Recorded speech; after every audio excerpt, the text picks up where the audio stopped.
दोस्तों, कहानी की शुरुआत होती है 10 साल के एक छोटे बच्चे को दिखाते हुए जिसका नाम था मैनुअल। मैनुअल के पेरेंट्स एक दूसरे को डिवोर्स देने वाले थे, इसलिए मैनुअल को घर से दूर रिश्तेदारों के घर भेज दिया जाता है। मैनुअल मैड्रिड से निकलकर 3 हफ्तों के लिए स्पेन के दूसरे शहर में अपने रिलेटिव्स के यहाँ रहने आता है। मैनुअल अपने परिवार से दूर नहीं होना चाहता था, लेकिन पेरेंट्स की वजह से इसे अपने रिश्तेदारों के घर रहना पड़ता है। मैनुअल स्टेशन पर काफी देर तक अपने चाचा हुआन का इंतजार करता है, लेकिन कोई नहीं आता। पर कुछ देर के बाद अंकल हुआन मैनुअल को रिसीव करने स्टेशन पर आ जाते हैं और इसे अपने साथ घर ले जाते हैं। यहाँ मैनुअल को पता चलता है कि उसके तीनों चाचा एक ही बिल्डिंग में रहते हैं और मैनुअल को 3 हफ्तों में एक एक हफ्ता तीनों अंकल के यहाँ गुजारना था। और सबसे पहले बारी आती है अंकल हुआन की, जिसकी फैमिली के साथ मैनुअल रहना शुरू कर देता है। और अगले ही दिन हुआन मैनुअल को अपनी शॉप पर ले जाता है, जहाँ वो स्टिचिंग का काम करता था। हुआन की शॉप में सिर्फ लेडीज ही काम करती थी, जिनके साथ हुआन मैनुअल के सामने फ्लर्ट करता है और मैनुअल ये सब शांति से देखता है। कुछ देर बाद यहाँ हुआन की बेटी फुएनसेंटा आती है,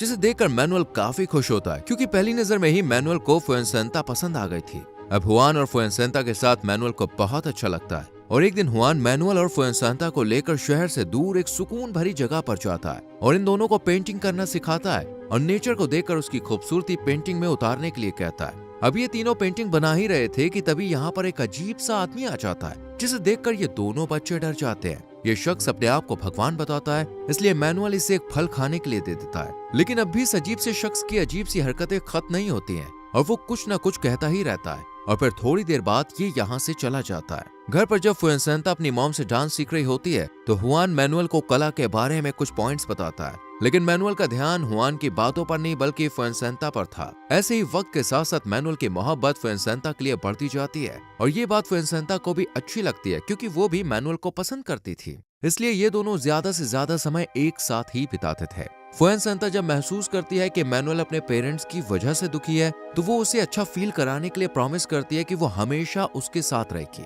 फुएनसेंटा मैनुअल को एक सीक्रेट बताती है कि अंकल फर्नांडो गे हैं और ये बात सिर्फ फुएनसेंटा ही जानती थी, इसके अलावा और कोई भी नहीं जानता। हुआन के घर रहने के बाद अगले हफ्ते मैनुअल अंकल फर्नांडो के घर रहने लगता है। फर्नांडो बेकरी का काम करता था और मैनुअल भी यहीं पर काम सीखने लगता है। भले ही फर्नांडो बेकरी चलाता था, लेकिन उसे चेलो बजाना बहुत पसंद था। मैनुअल जब फर्नांडो को चेलो बजाते हुए देखता है तो उसका भी इंटरेस्ट चेलो में जाग उठता है। फर्नांडो मैनुअल को चेलो की बारीकियां समझाता है और फिर यहाँ फर्नांडो का असिस्टेंट टोनी आ जाता है, जो कि फर्नांडो का लव पार्टनर था और ये बात मैनुअल को भी पता चल चुकी थी। वहीं फर्नांडो की वाइफ फर्नांडो पर गुस्सा करती है, क्योंकि वो काम पर जरा भी फोकस नहीं करता था। इस पर फर्नांडो कहता है कि उसकी खुशी काम में नहीं बल्कि चेलो में है। एक दिन टोनी फर्नांडो को बताता है कि उसकी शादी होने वाली है, इसलिए अब हम एक साथ नहीं रह सकते। टोनी की बातों से फर्नांडो बहुत डिप्रेस्ड हो जाता है और खुद को मारने की कोशिश भी करता है, लेकिन वो ऐसा कर नहीं पाता। वहीं जब मैनुअल बेatrice के पास जाता है, जहां बेatrice मैनुअल को देखकर बहुत ही अजीब अजीब सी बातें करती है और उससे पूछती है कि क्या मैं खूबसूरत नहीं हूँ, लेकिन मैनुअल को कुछ भी समझ में नहीं आता और वो बेatrice को बताता है कि उसका हस्बैंड फर्नांडो और टोनी एक दूसरे के साथ रिलेशन में थे। ये बात सुनकर बेatrice काफी हैरान होती है और मैनुअल से कहती है, तुम इस अफेयर के बारे में किसी को मत बताना और इसे सीक्रेट ही रहने देना। फर्नांडो के रिलेशन को लेकर बेatrice उस पर गुस्सा नहीं होती, बल्कि उसे परेशान डिप्रेस्ड देखकर उसका दुख कम करने की कोशिश करती है और उसे समझाती है। मैनुअल फुएनसेंटा के साथ काफी खुश था और एक दिन जब ये दोनों छत पर होते हैं तो इन्हें एक लड़की लड़का दिखाई देते हैं, जो कि इन्हें देखकर यहाँ से भाग जाते हैं। ये देखकर फुएनसेंटा बताती है कि वो अंकल एमिलियो की बेटी और उसका बॉयफ्रेंड था, जो ड्रग्स लेने छत पर आए थे। फुएनसेंटा के पास कुछ खास पावर्स थी, इसलिए वो छत पर खड़ी खड़ी बता देती है कि घर में कुछ हलचल मची हुई है और कुछ बुरा हुआ है। और जब ये दोनों नीचे जाके देखते हैं तो पता चलता है कि फर्नांडो की डेथ हो गई है। सब लोग बहुत ज्यादा परेशान थे। बेatrice रोती हुई बताती है कि अचानक से फर्नांडो जमीन पर गिर गया और उसी वक्त उसकी डेथ हो गई। एमिलियो जब फर्नांडो को चेक करता है तो पता चलता है कि फर्नांडो को हार्ट अटैक आया है। एमिलियो किसी तरह फर्नांडो को होश में लाता है और सब नॉर्मल हो जाता है। अब मैनुअल एमिलियो की फैमिली के साथ रहने आ जाता है, जहां एमिलियो की बहन मार्गरीटा मैनुअल को पढ़ाना शुरू करती है। लेकिन मैनुअल को मार्गरीटा बिल्कुल पसंद नहीं थी, इसलिए वो मार्गरीटा और एमिलियो की वाइफ लोला को बहुत परेशान करता है। एक दिन मैनुअल को इसके फादर कॉल करते हैं और मैनुअल को पता चलता है कि वो अब इटली में रह रहे हैं। मैनुअल अपने फादर को बताता है कि मार्गरीटा उन पर हर वक्त नजर रखती है, जो कि उसे बिल्कुल भी पसंद नहीं है, इसलिए वो अब घर वापस आना चाहता है। मैनुअल फुएनसेंटा को बताता है कि कुछ समय में मैनुअल के फादर उसे लेने आने वाले हैं और वो जल्द ही अपने घर चला जाएगा। तो ये खबर सुनते ही फुएनसेंटा उदास हो जाती है। मैनुअल और फुएनसेंटा एक दूसरे से शादी करके एक साथ रहना चाहते थे, लेकिन उन्हें यह भी अच्छे से पता था कि कजिन्स में शादी नहीं हो सकती, इसलिए ये दोनों बहुत उदास होते हैं। एमिलियो के घर में एक कमरा था जहां किसी को भी जाने नहीं दिया जाता था, लेकिन मैनुअल और फ्रांसेस्का इस कमरे में चले जाते हैं और देखते हैं कि ये तो एमिलियो का क्लिनिक है।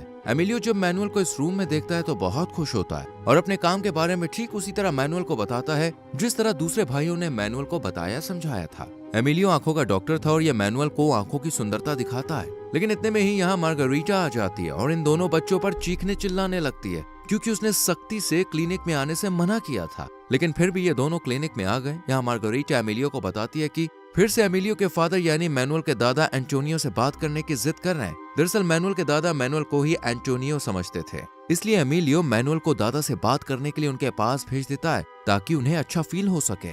मैनुअल के दादा हर टाइम मरने की बात करते थे और वो मैनुअल से भी यही कहते थे कि दुनिया खत्म होने वाली है, इससे पहले कि सब तबाह हो जाए हमें दुनिया देख लेनी चाहिए। फ्रांसेस्का के अलावा कोई भी दादा की बातें समझ नहीं पाता था। दादा इन दोनों को बताते हैं कि इस घर में बहुत सारे राज दफन है जो इस घर को शर्मिंदा करते हैं। अभी वो सीक्रेट बता ही रहे थे कि इतने में दादा चुप हो जाते हैं क्योंकि वो भूल गए थे कि वो किस राज की बात कर रहे थे। लेकिन कुछ देर बाद इन्हें याद आता है और वो बताते हैं कि मैंने भी वर्ल्ड वॉर में हिस्सा लिया था और एक मासूम आदमी को बुरी तरह मारा था और फिर उसे मारकर आखिर में इसी घर के बेसमेंट के नीचे दफन कर दिया था। दादा आगे कहते हैं कि वो एक ऐसी जगह जाना चाहते हैं जहां उन्हें सुकून मिल सके और ये बताने के बाद वो सो जाते हैं। इसके बाद मैनुअल जब लोली के कमरे में जाता है तो उससे ड्रग्स और उसके बॉयफ्रेंड को लेकर बात करता है जो कि लोली को बिल्कुल भी पसंद नहीं आता और वो मैनुअल पर गुस्सा करने लगती है और वो मैनुअल से कहती है कि ड्रग्स और बॉयफ्रेंड दोनों ही बातों को किसी से शेयर मत करना और इसे सीक्रेटली समझाकर यहाँ से चली जाती है। लेकिन लोली को ये नहीं पता था कि पूरा परिवार ये जानता था कि उसका बॉयफ्रेंड ड्रग एडिक्टेड है। जब ये सब एक साथ डिनर कर रहे होते हैं तो मार्गरीटा बहुत ही अजीब अजीब बातें करती है जिन्हें सुनकर मैनुअल बहुत एंजॉय करता है, लेकिन एमिलियो लोली की बात सुनकर उसे शांत कर देता है और एमिलियो लोली को भी बॉयफ्रेंड से दूरी बनाने के लिए कहता है। लेकिन जब लोली ऐसा करने से मना करती है तो एमिलियो बहुत गुस्सा हो जाता है और अपना आपा खो देता है। ये देखकर मैनुअल तो बहुत डर जाता है, लेकिन फैमिली मेंबर ऐसे बिहेव करते हैं जैसे मानो सब कुछ नॉर्मल है। इसके बाद मैनुअल के दादा एंटोनियो पर लिखी एक पोएम सुनाते हैं और फिर देर रात कहीं बाहर चले जाते हैं जिससे पूरी फैमिली परेशान हो जाती है। लेकिन मैनुअल कहता है कि फ्रांसेस्का जानती होगी कि वो कहाँ गए, इसलिए सुबह होते ही फ्रांसेस्का, मैनुअल, एमिलियो दादाजी को ढूंढने चले जाते हैं और फ्रांसेस्का इन्हें पार्क में ले जाती है क्योंकि वो जानती थी कि दादा को पेड़ पक्षियों से बहुत प्यार है, इसलिए वो इन दोनों को लेकर पार्क में जाती है जहाँ दादाजी बैठे हुए थे। दादाजी कहते हैं कि मैं घर आना चाहता था लेकिन रास्ता भूल गया था। साथ ही दादाजी कहते हैं कि मैं समुद्र किनारे जाना चाहता हूँ ताकि सुकून की सांस ले सकूं। और फिर दादाजी मौत की बातें करना शुरू कर देते हैं, जिस पर एमिलियो उन्हें समझाता है कि जब तक मैं जिंदा हूँ आपको कुछ नहीं होने दूंगा। इसके बाद ये सब घर चले जाते हैं और रास्ते भर दादा इन्हें कहानियां सुनाते रहते हैं। दोपहर को पूरा परिवार समुद्र किनारे जाता है। सब लोग बहुत खुश थे और अपने सभी बच्चों को एक साथ देखकर मैनुअल के दादा को भी आखिरकार सुकून मिल ही जाता है जिसकी उन्हें सालों से तलाश थी। और यही दादाजी आखिरी ख्वाहिश के साथ अपनी आखिरी सांस लेते हैं और उनकी डेथ हो जाती है। मैनुअल के दादा का फ्यूनरल होता है जिस पर सभी लोग बहुत दुखी होते हैं और यहाँ मैनुअल के पेरेंट्स भी आ जाते हैं। एक तरफ तो मैनुअल को अपने पेरेंट्स के साथ घर जाने की खुशी थी तो वहीं दूसरी तरफ मैनुअल को इस बात का भी दुख था कि अब वो फ्रांसेस्का से दूर हो जाएगा। फ्रांसेस्का भी मैनुअल से दूर नहीं होना चाहती थी, इसलिए वो भी बहुत ज्यादा दुखी होती है। मैनुअल सोचता है अगर आज उसके पेरेंट्स उसे लेने ना आते तो वो फ्रांसेस्का के साथ ही अपनी पूरी जिंदगी बिता सकता था, लेकिन ऐसा नहीं हो सका और आखिरी बार फ्रांसेस्का और मैनुअल दोनों एक दूसरे को देखते हैं और बहुत उदास होते हैं और यहीं पर मूवी खत्म हो जाती है। दोस्तों, आपको इस मूवी की एक्सप्लेनेशन कैसी लगी कमेंट सेक्शन में लिख के जरूर बताएं। अगर वीडियो अच्छी लगी हो तो लाइक करें, शेयर करें और चैनल को सब्सक्राइब करके बेल आइकॉन प्रेस करें